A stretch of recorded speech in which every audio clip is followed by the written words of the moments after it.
सभी राष्ट्रवादी और सनातनी भाइयों का स्वागत है पॉलिटिकल बज़ में। दोस्तों, आपको पता है पहलगाम आतंकवादी हमले के बाद में हर एक भारतीय के मन में अभी गुस्सा भरा हुआ है और हर एक भारतीय यही चाह रहे हैं कि पाकिस्तान का इस बार परमानेंट इलाज हो। हालांकि पहलगाम आतंकवादी हमले के बाद में हर एक पॉलिटिकल पार्टियों ने यह एश्योरेंस दिया था कि हम लोग सेंट्रल गवर्नमेंट के साथ में है इस मुद्दे में और भारत सरकार सबसे सख्त कार्यवाही करे पाकिस्तान पे और जो आतंकवादी ने इन आतंकवादी हमलों को अंजाम दिया। दोस्तों, ठीक 2-3 दिन बाद ही हमने देखा कि किस तरीके से कांग्रेस पॉलिटिकल पार्टी जो 70 साल से भारत के अंदर में जिसने राज किया है, उनके ही कुछ नेता बड़ी बड़ी बातें करने लगे और उल्टा सरकार को ही घेरने लगे इस पहलगाम आतंकवादी हमले के मामले में, जिसको पूरे पाकिस्तानी मीडिया में दोस्तों दिखाया गया और एक तरीके से पाकिस्तानी मीडिया ये दलील देने लग गया कि देखिए कांग्रेस की सरकार भारत की खुद उनके पॉलिटिकल पार्टी भाजपा वालों को सवाल पूछ रही है और ये भाजपा वाले हमें ब्लेम कर रही है पूरे भारतवासी। तो एक तरीके का दोस्तों पाकिस्तान को एम्यूनेशन देने का काम किया है कुछ कांग्रेसी नेताओं ने। इसमें सिर्फ कांग्रेसी नेता नहीं है, कांग्रेस के जीजा जी कहे जाने वाले रॉबर्ट वाड्रा ने भी जो बयान दिया था एक तरीके से जस्टिफाई करने की पूरी कोशिश की दोस्तों कि ये पहलगाम जो आतंकवादी हमला हुआ है वो इसलिए हुआ है कि हिंदुओं ने मुसलमानों के साथ जातियां की है, ऐसा मुसलमानों को लग रहा था, इसीलिए ये हमला हुआ है। सोचिए आप, किसी को गले ना उतरने वाली दलीलें इन लोगों ने दी है। एक नेता ने कहा कि क्या आतंकवादी को गोली मारने से पहले उसके पास इतना फालतू का टाइम थोड़ी था कि वो धर्म पूछ के मारता।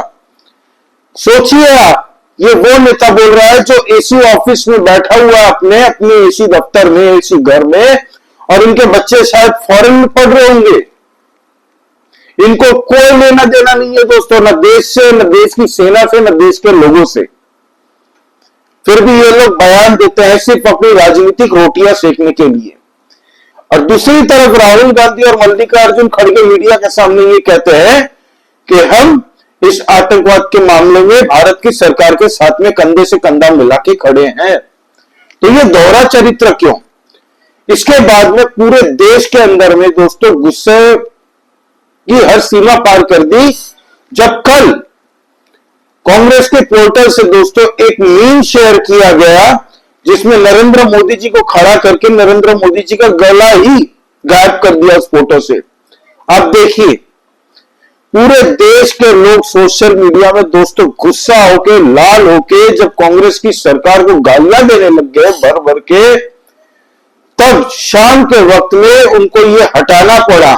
कांग्रेस ने ये डिलीट की पोस्ट बाद में सोशल मीडिया से, क्योंकि उनको पता चल गया था कि 130 करोड़ की जनता इस भारत की नरेंद्र मोदी जी के साथ में फर्म खड़ी है इस वक्त। और आतंकवादी मामले में कोई भी इनका बयान पाकिस्तानी मीडिया बता रही है। पाकिस्तान के पुराना फॉर्मर मिनिस्टर फवाद चौधरी, आप सब जानते ही होंगे, नाम सुना होगा, वो कॉमेडियन एक तरीके का, वो नेता बना था इमरान खान की गवर्नमेंट में 1 साल 1.25 साल के लिए। वो भी मजे ले रहा था कांग्रेस के किस मीम को शेयर किया उसने। तब कांग्रेस के तरफ से एक सबके लिए नोटिफिकेशन जारी होता कांग्रेसियों के लिए, अपने मल्लिकार्जुन खड़गे जी जाहिर करते हैं कि किसी भी कांग्रेसी को उलझुल बयान देने की जरूरत नहीं, सख्त से सख्त कार्यवाही होगी। क्योंकि उनको समझ में आ गया था पूरे भारत के लोग इस वक्त गुस्सा हो रहे हैं और कांग्रेस को तू कर रहे हैं। तब इन लोगों ने कहा कि जो कांग्रेस के स्पोक्स पर्सन है वो पार्टी की लाइन जो होगी वो ही बोलेंगे, उनको छोड़ के फालतू का बयानबाजी मत कीजिए। दुर्भाग्य देश का ये है दोस्तों, ऐसी पॉलिटिकल पार्टियां ही अब तक राज करती रही है। तभी आज हम देख रहे हैं कि जब पाकिस्तानियों को देश छोड़ के जाने के लिए कहा गया तो 80,000 तो खाली 80,000 से ज्यादा पाकिस्तानी खाली पाकिस्तान और सॉरी हमारे पंजाब और पंजाब के आसपास में है। सोचिए 80,000, और इसमें से 70 to 80% दोस्तों भारत में वोटिंग भी करते हैं भारत सरकार के टैक्स पेयर के पैसे से सारी अय्याशी करते हैं। इनको हर एक प्रिविलेज मिलता है, सरकारी हॉस्पिटल, सरकारी स्कूल, हर कुछ, राशन पानी गैस सब्सिडी सब कुछ ये लोग लेते हैं। शादी करते हैं दोस्तों पाकिस्तान में, बच्चे करते हैं भारत में, दाना चुगेंगे पाकिस्तान में, अंडे पैदा करेंगे यहां पे। तो ये थी हमारी नेशनल सिक्योरिटी कांग्रेस के रूल में 70 साल में जो हुआ है। अब दोस्तों समाजवादी पार्टी के अखिलेश यादव भी उलझुल बयान देते हैं मीडिया के सामने आके, क्योंकि करना उनको कुछ है नहीं। उनको भी पता है 2027 में उत्तर प्रदेश के चुनाव है, तो एक आधा विक्टिम के घर में वो चले भी जाते हैं दिखाने के लिए उनके लोग। और मीडिया के सामने वो एक बार तो ये भी बोल गए, मेरे सगे थोड़ी लगते हैं जो मैं उनके घर जाऊं, कौन से मेरे सगे लगते हैं। तो मायावती ने आज सबको ये साबित कर दिया कि आप विरोधी दल हो सकते हैं, लेकिन जब बात देश की आई ना, तब एकजुटता ही होना चाहिए। मायावती, मैं बोलूंगा दोस्तों, आप उनकी आइडियोलॉजी से अग्री करें या ना करें, मैं नहीं करता पर्सनली, लेकिन आज खुल के बात करने की हिम्मत दिखाई है मायावती ने। जिस तरीके उन्होंने कांग्रेस और समाजवादी पार्टी को नाम लेते हुए कहा सोशल मीडिया में, ये पोस्ट देखिए उनकी, कह दिया कि अपनी जुबान पे लगाम रखिए, जब बात आती है देश की, एक सुर में ही गाना गाइए, जब गाना गाने को बोला जाए तब। जबरदस्ती का चौधरी बनने की आपको जरूरत नहीं है सबके सामने। और अगर यही रवैया रहा तो बसपा इसके खिलाफ प्रदर्शन भी कर सकती है। ऐसे लीडर होने चाहिए ऑपोजिशन में दोस्तों। पता है इजराइल के अंदर में, जब भी इजराइल के एक भी छोटा सा हमला हो जाता है, पूरे विश्व के जहां भी यहूदी है, जब इजराइल बोलता है कि हमें युद्ध में जाना, तो विश्व में कहीं भी यहूदी फैले हो, ये सब अपने अपने देश चले जाते हैं इजराइल अपने देश की सुरक्षा करने। इस तरह की देश भक्त वो लोग होते हैं, देश प्रेमी होते हैं। और वहां की हर एक पॉलिटिकल पार्टियां, भले आपस में 56 का आंकड़ा हो दोस्तों, 36 का आंकड़ा हो आपस में, फिर भी ये एकजुट हो जाते हैं। और हमारे देश के अंदर जयचंद कुछ पॉलिटिकल पार्टियां हैं जो पर्दे के पीछे से ऐसी कई संस्थाएं हैं जिनको पाल पोस रही है। एक इकोसिस्टम तैयार हो जाता है इनके साथ, एक पूरा इकोसिस्टम तैयार हो जाता है इन लोगों के साथ में दोस्तों। एक टूल किट गैंग खड़ा हो जाता है भारत को नीचा दिखाने में और भारत का केस छोटा करने के लिए दोस्तों तैयार हो जाते हैं ये लोग। फिर भाड़ में जाए नेशनल सिक्योरिटी, भाड़ में जाए देश, भाड़ में जाए सेना, भाड़ में जाए भारत के लोग। इनके लिए इनको बस मोदी को हराने के चक्कर में ये लोग कब देश के खिलाफ चले गए। और हमारे देश के अंदर एक नहीं, ऐसे हजारों लाखों देशद्रोही है जो अपना प्रोपागेंडा चमकाने के लिए दोस्तों देश के खिलाफ भी जाने को तैयार है, और मजबूर नहीं, खुशी खुशी जाते हैं पैसे की लालच में। सोचिए, एक चीफ मिनिस्टर होने के नाते कांग्रेस के सिद्धारमैया जब ये बोलते हैं कि हमें पाकिस्तान के साथ युद्ध नहीं करना चाहिए, क्या करना चाहिए? 26/11 में जैसे मुंबई आतंकी हमले करके पाकिस्तान चला गया, पाकिस्तान के सारे आतंकवादी मारे गए, डोजियर देने में मनमोहन सिंह की सरकार की फट रही थी उस वक्त में। हमारी एयरफोर्स, नेवी, इंडियन आर्मी सब तैयार बैठी थी, कह रही थी चीख चीख के कि हमें एक आदेश दीजिए, आपको कुछ नहीं करना, प्लानिंग सब हम कर लेंगे, खाली आदेश दीजिए। ना आदेश दिया गया उनको, ना कोई स्टेप लिया गया इसके फर्दर। तो यही कि आप चाहते हैं कि यही इस बार भी हो? क्यों फालतू के बयान देते हैं ये लोग, किसी को नहीं पता। और हमारे देश की जनता भी ये भूल जाती है,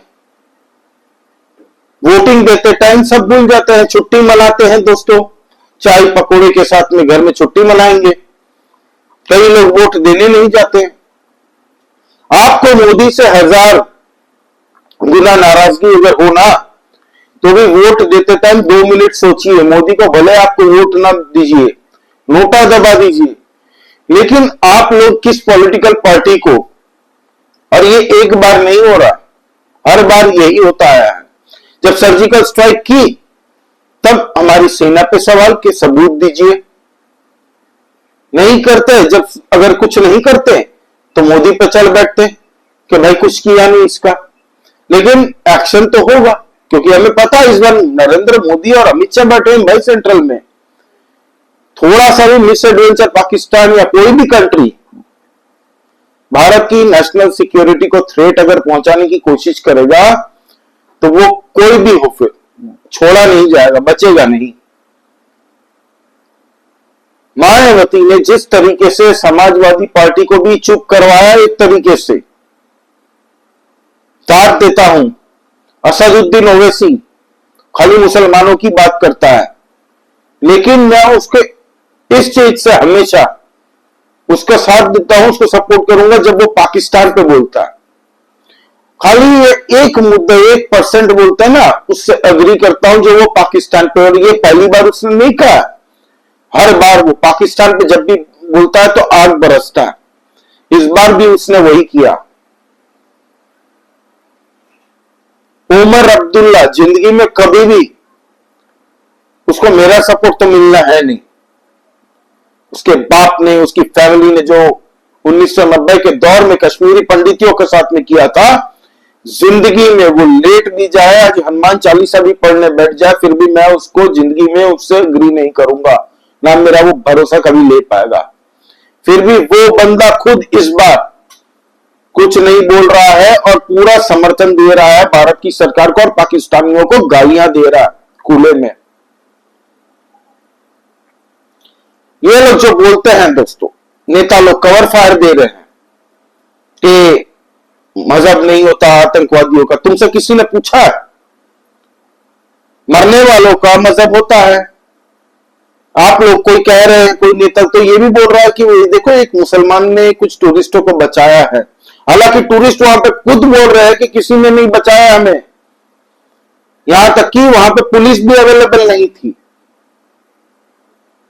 तो अगर बचाने वाला का मुसलमान हो सकता है, मरने वाले हिंदू हो सकते हैं, लेकिन आतंकवादियों का कोई धर्म नहीं होता जिसने बैंड खुलवा के चेक करवा के मारा, कलमा पढ़ो नहीं तो मार देंगे, अल्लाहू अकबर के नारे देके मार रहे थे। और ये आतंकवादी बनते हैं तो कैसे बनते हैं? इनको मजहब ही सिखाया गया उनका, उनकी ब्रेन वॉशिंग, उनकी सारी लड़ाई उनके रिलीजन को लेके ही उनको तैयार किया गया है। और उनसे अगर पूछे ना कि किस लिए पकड़े जाते हैं जितने भी, तो बोलते हैं हमें बताया गया है कि काफिरों को मारो। और ये नेता जिनको अपना धर्म कुछ नहीं पता, ये दूसरे धर्म की पैरवी कर रहे हैं, जबकि पूछा नहीं है किसी ने। तो ये हाल है दोस्तों। अब कल नरेंद्र मोदी जी ने जो मीटिंग की सीडीएस के साथ में, आज उनकी जो जबरदस्त मीटिंग हुई है, ग्रीन सिग्नल दे दिया गया है दोस्तों, सब कुछ सेट है। हमारी सेना ऑलरेडी एक्टिव हो चुकी है और भारत के अंदर अब बस 130 करोड़ जनता का गुस्सा उफान मार रहा है इस वक्त। मेंटली हम लोग अभी शायद स्टेट में नहीं है, हमें तभी शांति मिलेगी जब पाकिस्तान का परमानेंट इलाज किया जाएगा। तो ये है दोस्तों आज की पॉलिटिकल स्थिति भारत के अंदर में। भारत की जनता को हर एक चीज याद रखनी चाहिए। अरविंद केजरीवाल की पार्टी के एक सौरभ भारद्वाज की भी जो बातें उसने कही थी पाकिस्तानी मीडिया में चलाई गई हैं। पहले अरविंद केजरीवाल की बयान पाकिस्तानी न्यूज़पेपर में छप रहा था जब इसने सबूत मांगे थे बालाकोट के।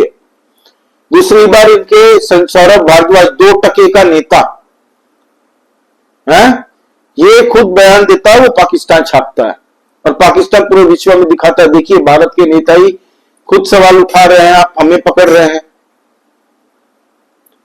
तो ये दोस्तों हाल है। ये 2% का मणिशंकर अय्यर, पाकिस्तान का पालतू कुत्ता बोल सकता हूं मैं उसको मुंह पे। ये भी बोल रहा है कि पुरानी पार्टीशन के टाइम में कुछ अनसेटल्ड इश्यूज थे जिसके चलते ये अटैक हुआ। सोचिए आप, इसकी मानसिकता देखिए, ये लोग कैसे नेता बने 70 साल से। आप सोचिए, अभी भी कुछ नेता हैं इसमें से।